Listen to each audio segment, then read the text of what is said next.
Hello again, this is Goku Son DBZ, and welcome back for a quick little new movie review. And this is for a movie I just finished for the first time watching. Reason I chose this shirt? Because it is a review for Superman Red Son. Now, in case don't know too much, Red Son is based on, of course, the comic miniseries with the same name, which takes place in alternate timeline, starts in the 1940s, around the time period of course, the end of the Second World War. We see this boy.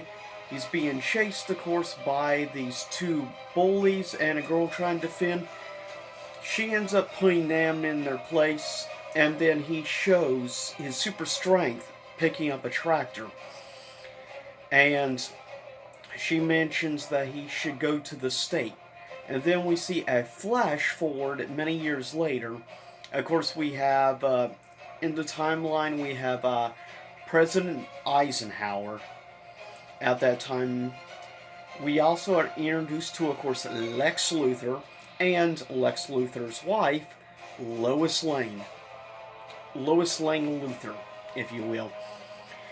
And we are seeing they decide Lois gives him documentation stuff on the gulags and other things, secrets about what the Soviet Union was actually involved in, of course, hands it over to Superman, which is, of course, has the Soviet Union symbol on his chest rather than the S symbol, the hammer and sickle, of course, the symbol of the Soviet Union and of the, of course, communists.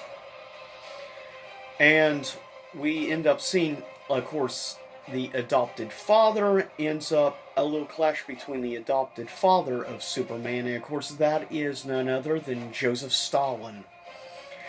At the end, Superman decides that his hero was truly, in the end, was a disappointment to him, and he felt was not the true man he thought he was, and he ends up killing Joseph Stalin, and he seizes power over the Soviet Union. And so we see a clash, and also through genetic makeup and stuff like fingerprints and stuff, DNA, Luthor is, of course, able to create a sort of super clone, if you will, to fight him, and they end up clashing. Of course, also Superman, keep in mind, ends up freeing some people, one of them being his childhood friend, which ends up dying in his arms. And of course, that's what ends up having him snap and end up killing Joseph Stalin. Also, we see a boy in those concentration camps, angry and stuff, a young boy, and there's bats flying around. So obviously, we skip many years. We have at that time now, under, I believe it was, John F. Kennedy as president, and we have at the time Lex Luthor, of course, at a higher position of power under Kennedy, and they discover a ship that belonged to, of course, the Lantern Corps. They discover a dead alien, and yeah, obviously spoilers involved in this review. But anyways, they end up taking the ring, and ends up being a project of Luthor's. That is to, of course, create, like, I guess you could say, a Lantern Corps, obviously, for the U.S. military to prepare over a couple of decades. Also, back in the Soviet Union, we see a much long growing power with Superman in charge of the Soviet Union, and, of course, a representative for the Amazonians, of course, that being Diana, obviously, which ends up for a time period allied with Superman because she believes that there is a real possible future and stuff, she thinks, with him. Also, we end up seeing he ends up having a clash with Brainiac. A city ends up shrunk down really small. Everything ends up basically becoming a symbol And he ends up becoming kind of what he hates. He didn't realize when he was a younger child. Stalin tried to warn him. He did not listen to Stalin. Though Stalin was definitely in the wrong, obviously, on many things as well. But with that said, there is many other things that go on behind the scenes in the story, and of course we see that boy grow up into, of course, a Russian version of Batman, which ends up killing many people and stuff, making an example a radical. She's definitely nothing like the normal traditional Batman we know. He's a radical Batman who is willing to basically kill for end goals, which is the removal of course, the Tsar, if you will, of the Soviet Union, Superman, which also destroys the Berlin Wall himself and growing amount of communism. Basically, he ends the Korean War within 3 hours and destroys South Korean military, and of course, North Korea ends up all of that consolidates power under the Soviet Union. So it's an interesting story and an interesting take on the story mode, I think, compared to actual history. Is kind of an interesting aspect seeing a Superman film from this viewpoint and stuff. It's definitely different from the traditional Superman I know, but I do really like this alternate reality. I think the storytelling is superb, and personally, I have to say, if you have not watched Superman Red Son, I frankly super highly, well, recommend this film. Overall, at the end of the day, this film is great, and I love. And of course, later on, we end up seeing Lex Luthor becomes President Luthor, and Vice President Jimmy Olsen, interesting, and Secretary of State Lois Lane Luthor. It's kind of interesting how they do that.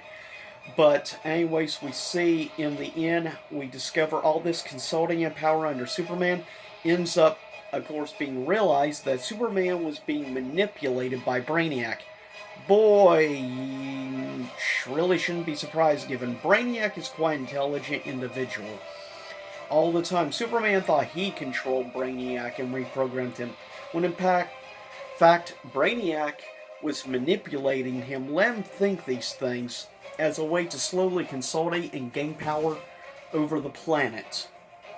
So that was smart on Brainiac's part, but there's one big final battle, of course, Brainiac versus the Man of Steel, and of course, along with the assistance of President Luthor. Yeah, in this alternate reality, even though some questionable things, Luthor ends up sort of the good guy, really. And there ends up being a clash, of course, between Diana, ends up realizing she was wrong about Superman, ends up cutting all ties, and decides to keep the Amazonians secret from mankind forever. And basically the complete destruction of Batman also as well. We end up seeing that getting closer to the end, but I'd say the end of the second act towards the early part of the third act. But overall, I think it's a superb, great film. I think it's hands down the best animated DC movie I've definitely seen in a while. In my opinion, I would probably put Justice League Dark at number 2. I put this at number 1. I like this more than Justice League Dark and The Killing Joke. I think this was paced perfectly. It's a perfect, like, around 90-minute film. There's no weakness, in my opinion. The storytelling is superb. There's no filler or anything of any kind. It's just perfectly well done, executed. The pacing is superb. The execution of all 3 acts is great. The voice acting work is superb. The animation quality is also really good. Frankly, I give Superman Red Son an A+ grade. I highly recommend you check out this film if you get a chance. I can't recommend it enough. It's easily my favorite animated Superman film. But anyways, with that said, hope you enjoyed this brief little review. And I need more time to really look back and put more thought into overall given I'm just doing this review about 30 minutes after finishing up this movie. So everything's still pretty fresh. I need to marinate to really think about things more, the complexity and definitely thoughts and stuff of the film, but I think it's great. I'll see y'all next time. Stay safe. See you next time. Same YouTube time, same YouTube channel. Hope you enjoyed the music in the background from Fortress of Solitude from Injustice 2 game. But I'll see you next time.